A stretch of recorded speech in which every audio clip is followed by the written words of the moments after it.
Bonjour à tous, j'espère que vous allez bien. Je suis ravi de vous retrouver après cet été pour un nouvel épisode court inédit du podcast Entre deux mondes. Cet épisode, c'est le numéro 125. Une nouvelle occasion pour moi de vous remercier de suivre fidèlement ce podcast et son contenu. Ce contenu, c'est le récit de ma compréhension des mondes subtils, fruit de toute mon expérience d'éveil spirituel et de mon métier de praticien en hypnose transpersonnelle. Ce métier d'ailleurs qui me permet d'amener les personnes qui me consultent, que ce soit en présentiel ou à distance, en voyage à travers l'exploration de qui ils ont pu être dans d'autres vies, ce qui leur permet d'obtenir un autre regard, une conscientisation de ce qu'ils sont venus réaliser dans cette vie actuelle. Je vous en parle souvent, mais chaque séance est un nouveau voyage, toujours différent, mais toujours sur mesure pour la personne qui vient me consulter. D'ailleurs, on ne va pas toujours dans d'autres vies, on peut aussi aller dans la vie actuelle ou recevoir des enseignements spirituels. Je propose 2 types de séances, avec ou sans médium. Pour moi, il s'agit vraiment de 2 voyages très différents. Le premier, sans médium, c'est vivre l'expérience de sa connexion à l'invisible. C'est toujours une expérience à part. Une expérience qui laisse une grande imprégnation, mais qui peut parfois être confrontante parce que dans cet état d'hypnose, finalement, on est toujours confronté à notre mental. Donc, c'est une expérience assez difficile pour les personnes qui peuvent être contrôlantes. Le second voyage, avec médium, c'est un moment véritablement hors du temps. Un moment durant lequel une personne qui ne vous connaît absolument pas va vous raconter votre vie sous l'angle de votre âme. Va aller à l'origine de vos blocages, vous parler de vos contrats d'âme, de vos liens d'âme. Bref, c'est toujours une expérience qui permet un avant et un après. Si vous souhaitez en savoir plus, rendez-vous sur mon site xaviermurez.com. Alors aujourd'hui, dans cet épisode, nous allons parler d'une question à laquelle nous sommes tous déjà confrontés ou nous nous confronterons un jour, à savoir ce qu'il se passe concrètement pour nous à notre mort, cette transition vers un autre plan. Et pour commencer cet épisode, je vous diffuse un extrait de séance d'hypnose transpersonnelle en lien avec cette thématique. Cette séance est une séance classique, c'est-à-dire une séance dans laquelle le consultant est lui-même hypnotisé.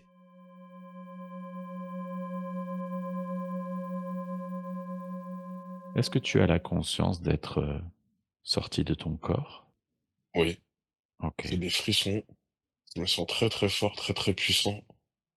Qu'est-ce qui fait que tu te sens si fort, si puissant? Je le ressens.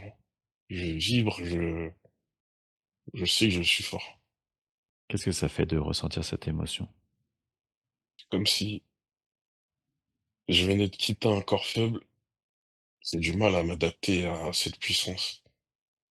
Est-ce que tu perçois d'autres consciences à tes côtés ou Je vois d'autres âmes qui s'élèvent. est-ce que ce sont les âmes qui, comme toi, ont péri dans cet incendie? Oui, oui, oui. Qu'est-ce qui se passe pour vous alors? On monte, on monte. C'est vrai qu'on arrive dans les cieux. Je ressens de l'amour. C'est du bien. Je vois comme un homme très, très vieux qui m'accueille. Il est imposant. Il me tend la main. Ah, je suis inondé Tu es inondé de quoi? d'amour. Inondé d'amour. Ok. Mais j'entends: «Tu es là, mon fils». Il y a d'autres gens, des gens qui sont couchés, des gens qui marchent. Est-ce que tu te sens encore, en lien avec cette vie que tu viens de quitter ou est-ce que Non, tu es complètement passé à autre chose? c'est passé à autre chose. Alors ce que vous venez d'entendre, c'est évidemment un exemple de transition et ça ne peut pas se concevoir comme une vérité générale. Puisque, par définition, je vous le rappelle, il faut comprendre que chaque parcours, donc chaque passage, chaque transition, sera en quelque sorte à la couleur de l'âme et de l'incarnation qu'elle vient de quitter.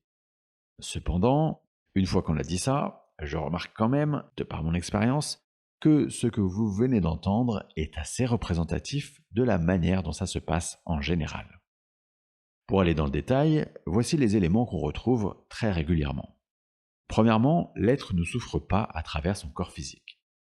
C'est important de le dire parce que même si les circonstances de la mort peuvent nous sembler très douloureuses et l'aspect ou l'état du corps physique pourrait nous laisser penser qu'il y a eu beaucoup de souffrance, sachez que très rapidement, la conscience sort du corps physique.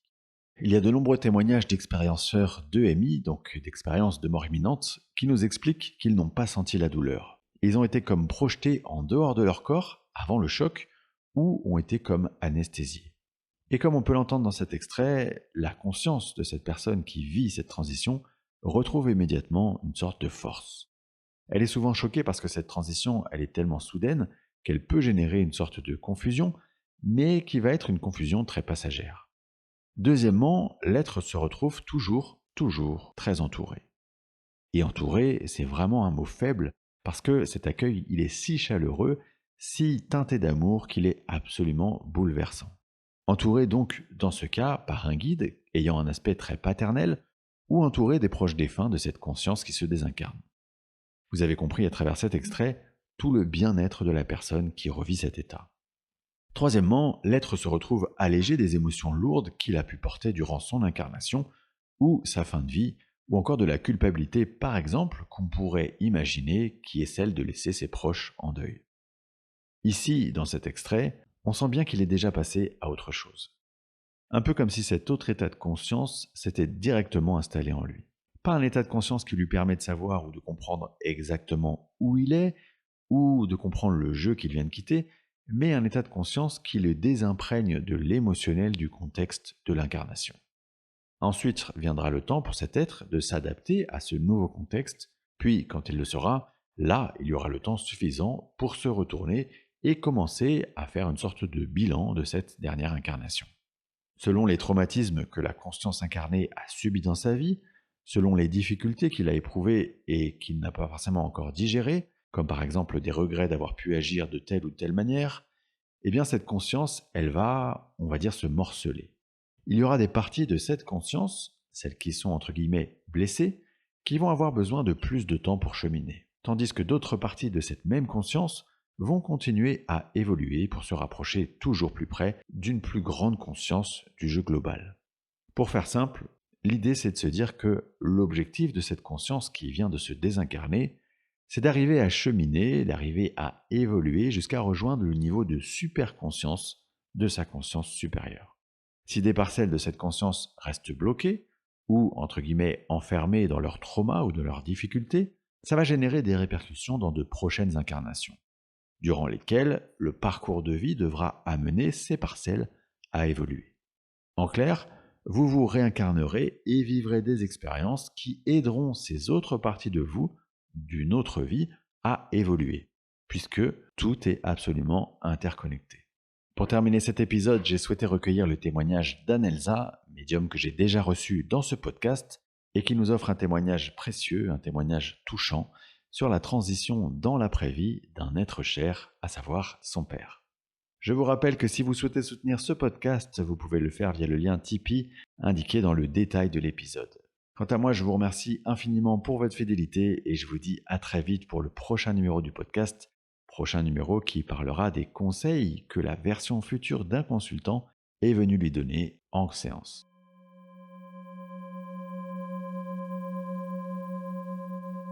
Concernant ce sujet, je peux témoigner d'une expérience personnelle. Mon père avait la maladie d'Alzheimer.